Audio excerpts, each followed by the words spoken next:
असलामुअलैकुम जी वीरो की हाल चाल है। उम्मीद करना तुसी सारे खैरियत नाल होवोगे। रब सारिਆਂ ਨੂੰ ਚੜ੍ਹਦੀ ਕਲਾ ਚ ਰੱਖੇ। ਅਸੀਂ ਇੰਜ ਹੀ ਨਹੀਂ ਕਹਿ ਦਿੰਦੇ ਕਿ ਖਾਲਿਸਤਾਨ ਦੀ ਜਿਹੜੀ ਸ਼ੁਰੂਆਤ ਹੈ, ਖਾਲਿਸਤਾਨ ਦਾ ਜਿਹੜਾ ਆਗਾਜ਼ ਹੈ ਉਹ ਇੰਜ ਹੀ ਨਹੀਂ ਅਸੀਂ ਕਹਿ ਦਿੰਦੇ ਕਿ ਹੋ ਗਿਆ ਹੈ। ਅਸੀਂ ਦੇਖ ਰਹੇ ਹਾਂ ਕਿ ਇੰਡੀਅਨ ਪਾਰਲੀਮੈਂਟ ਦੇ ਅੰਦਰ ਸਿੱਖਾਂ ਦੀਆਂ ਕੁਰਬਾਨੀਆਂ ਨੂੰ ਲੈ ਕੇ ਗੱਲ ਕੀਤੀ ਜਾ ਰਹੀ ਹੈ। ਇੰਡੀਅਨ ਪਾਰਲੀਮੈਂਟ ਦੇ ਅੰਦਰ ਸਿੱਖੀਜ਼ਮ ਦੀ ਗੱਲ ਕੀਤੀ ਜਾ ਰਹੀ ਹੈ। ਇੱਕ ਨਵਾਂ ਬਿੱਲ ਪਾਸ ਕੀਤਾ ਜਾ ਰਿਹਾ ਹੈ ਆਉਣ ਵਾਲੇ ਚੁਣਾव ਨੂੰ ਲੈ ਕੇ। कि मुकम्मल डिटेल है इस मुतल्लक आई दी वीडियो वल वधने वीडियो वल वधन तो पहले तमाम दोस्तों अगे गुजारिश अगर चैनल ते नवे हो तो चैनल को सबसक्राइब करो, नाल बने बेल आइकन में दबाओ ताकि आने वाली जिन्नियां भी वीडियोज़ ने तुहाडे तक पहुंच सकन। चलो वीडियो स्टार्ट करने। श्री राजनाथ सिंह जी, उपसभापति महोदय, सिख गुरुद्वारा प्रबंधक कमेटी के इस एक्ट के संशोधन के संबंध में इस सदन के कई माननीय सदस्यों ने अपने विचार व्यक्त किए हैं। मैं सभी के विचारों को महत्वपूर्ण मानता हूं और उसमें सबसे पहले इस चर्चा की शुरुआत यदि की है तो श्री संतोष जी चौधरी, उसके बाद श्री जितेंद्र जी ने समर्थन दिया है, सतपति जी ने, भगवंत जी मान ने और चंदू माजरा जी ने अपने विचार व्यक्त किए हैं, चरणजीत जी रोरी और रवनीत सिंह जी और मीनाक्षी लेखी, इन सब सारे लोगों ने विचार व्यक्त किए हैं। जहां तक सिख धर्म के इतिहास का प्रश्न है, मैं कहना चाहूंगा उपसभापति महोदय कि इस सच्चाई को कोई नकार नहीं सकता जो भारत के इतिहास को जानता है कि भारत की संस्कृति की रक्षा करने में सबसे बड़ा योगदान यदि किसी का है तो सिख धर्म के मानने वाले लोगों का सबसे बड़ा योगदान है। मैं समझता हूं कि आज भी भारतीय संस्कृति कि जिस प्रकार से सिख कौम के लोगों ने रक्षा की है उसी के परिणाम स्वरूप आज भारतीय संस्कृति का प्रचार प्रसार दुनिया के दूसरे देशों में भी हुआ है और आज भी भारतीय संस्कृति के प्रति दुनिया के दूसरे देशों में रहने वाले लोग भी आस्था और विश्वास रखते हैं। जहां तक इस एक्ट का प्रश्न है, इस एक्ट के बारे में मैं जरूर कहना चाहता हूं कि सरकार को एक शिकायत प्राप्त हुई थी एसजीपीसी के ऑफिस बेयर्स के द्वारा और साथ ही साथ एसजीपीसी के मेंबर्स के द्वारा भी यह शिकायत प्राप्त हुई थी कि जब कभी एसजीपीसी के चुनाव होते हैं तो चुनाव के समय ऐसे लोग जो सिख नहीं होते हैं उनको भी मतदाता बना दिया जाता है और यह कोशिश की जाती है कि मतदाता के रूप में वह भी अपना रोल प्ले करें। तो जिन सिख धर्म को मानने वालों के हाथों में एसजीपीसी का मैनेजमेंट होना चाहिए, जो कंट्रोल रहना चाहिए, उसके लिए खतरा पैदा होता जा रहा है।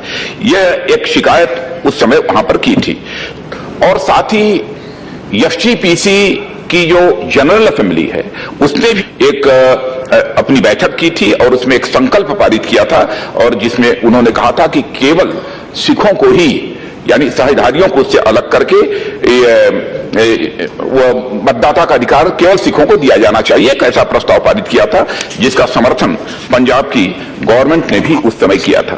कुछ माननीय सदस्यों ने सहधारी सिखों की संख्या और सिखों की संख्या का भी प्रश्न यहां खड़ा किया है, लेकिन उस विवाद में मैं नहीं पढ़ना चाहता, लेकिन एक आंकड़ा जो मेरे पास इसमें उपलब्ध है उसे मैं सदन के समक्ष रख देना चाहता हूं कि एसजीपीसी के चुनाव की तैयारी हो रही थी तो उस समय जो गणना की गई थी सहधारी सिखों की और साथ ही केशधारी सिखों की, तो केशधारी सिखों की संख्या उस समय 54 लाख से अधिक थी और सहधारी सिखों की 7.96 लाख उस समय थी। यानी टोटल जो सिख पॉपुलेशन है उसमें पॉपुलेशन का परसेंटेज सहधारी सिखों का केवल 12.8% उस समय था।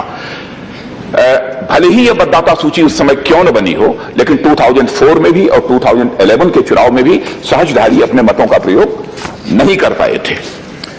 ऐसी स्थिति में बहुत ही सोच विचार कर और मीनाक्षी जी ने जो बात यह कही है कि पंजाब और हरियाणा हाईकोर्ट ने भी पहले ही कह दिया था कि एक कॉम्पिटेंट लेजिस्लेचर यदि चाहे तो इस संबंध में कोई भी निर्णय कर सकता है।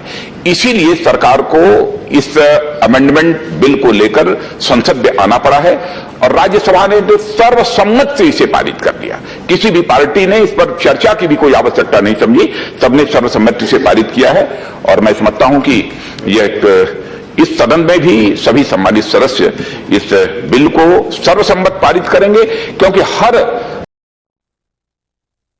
जी वीरो ऐसी जी अज की वीडियो ਅਸੀਂ ਦੇਖ ਰਹੇ ਹਾਂ ਕਿ ਇੰਡੀਆ ਦੇ ਅੰਦਰ ਇਸ ਟਾਈਮ ਤੇ ਖਾਲਿਸਤਾਨ ਦਾ ਆਗਾਜ਼ ਹੋਣ ਜਾ ਰਿਹਾ ਹੈ। ਲੋਕ ਸਿੱਖਾਂ ਦੀ ਗੱਲ ਕਰ ਰਹੇ ਨੇ, ਲੋਕ ਸਿੱਖਾਂ ਦੀਆਂ ਕੁਰਬਾਨੀਆਂ ਦੀ ਗੱਲ ਕਰ ਰਹੇ ਨੇ, ਲੋਕ ਸਿੱਖੀਜ਼ਮ ਦੇ ਰਾਈਟਸ ਦੀ ਗੱਲ ਕਰ ਰਹੇ ਨੇ ਤੇ ਅਸੀਂ ਦੇਖ ਰਹੇ ਹਾਂ ਕਿ ਪਾਰਲੀਮੈਂਟ ਦੇ ਅੰਦਰ ਖੜੇ ਹੋ ਕੇ ਇੰਡੀਅਨ ਪਾਰਲੀਮੈਂਟ ਦੇ ਅੰਦਰ ਇੱਕ ਹਿੰਦੂ ਬੰਦਾ ਸਿੱਖਾਂ ਦੀ ਗੱਲ ਕਰ ਰਿਹਾ ਤੇ ਇਹ ਕਹਿ ਰਿਹਾ ਕਿ ਅਗਰ ਭਾਰਤ ਦਾ ਨਾਮ ਹੈ, ਅੱਜ ਦੁਨੀਆ ਦੇ ਉੱਤੇ ਭਾਰਤ ਦਾ ਨਾਮ ਹੈ ਤੇ ਉਹਦੇ ਅੰਦਰ ਅਸੀਂ ਕ੍ਰੈਡਿਟ ਪੂਰਾ ਸਿੱਖਾਂ ਸਰਦਾਰਾਂ ਨੂੰ ਦੇਣਾ ਚਾਹੀਦਾ ਹੈ। ਇਸ ਦੇ ਅੰਦਰ ਕੋਈ ਦੋ ਰਾਏ ਨਹੀਂ ਹੈ। ਅਗਰ ਪੂਰੀ ਦੁਨੀਆ ਦੇ ਉੱਤੇ ਅਸੀਂ ਭਾਰਤ ਦੇ ਅੰਦਰ ਦੇਖੀਏ, ਲਹਿੰਦੇ ਪੰਜਾਬ ਦੇ ਅੰਦਰ ਦੇਖੀਏ, ਚੜ੍ਹਦੇ ਪੰਜਾਬ ਦੇ ਅੰਦਰ ਦੇਖੀਏ, ਅਗਰ ਅਸੀਂ ਦੇਖੀਏ ਕਿ ਜਦੋਂ ਵੀ ਇਨਸਾਨੀਅਤ ਨੂੰ ਜ਼ਰੂਰਤ ਪਈ ਹੈ, ਲੋਕਾਂ ਨੂੰ ਖਿਦਮਤ और सब तो ज़्यादा सिखा सरदारां ने की लोगों की खिदमत। असी देखीदा कि इंसानियत की खिदमत के अंदर हमेशा फ्रंट ते आके सिखा सरदारां ने लोगों की खिदमत की है। वो खाली भारत की गल नहीं कर रहे या असी लहंदे चढ़दे पंजाब की, असी ओवरऑल पूरी दुनिया के अंदर देख रहे हैं कि सिखा सरदारां ने एक रैपुटेशन कमाई है, एक इज्जत कमाई है, जिन्हों लोग हुण याद कर रहे हैं। जिहड़े लोग हुण सिखां के खिलाफ सी पहले, वो हुण सिखां दे नाल मिल गए हैं। उन्हां दा जिहड़ा ओपीनियन है वो सिखां नूं लैके चेंज हो चुका है। ये सिखां ने एक इज्जत कमाई है कि पूरी दुनिया के अंदर अगर कोई इंसानियत की खिदमत कर रहा है, बेलोस होके वो सिख सरदार कर रहे हैं। इस जी आई दी वीडियो, तुसीं इस वीडियो के बारे की कहना चाहते हो जरूर कमेंट्स करके दसना। बहुत शुक्रिया।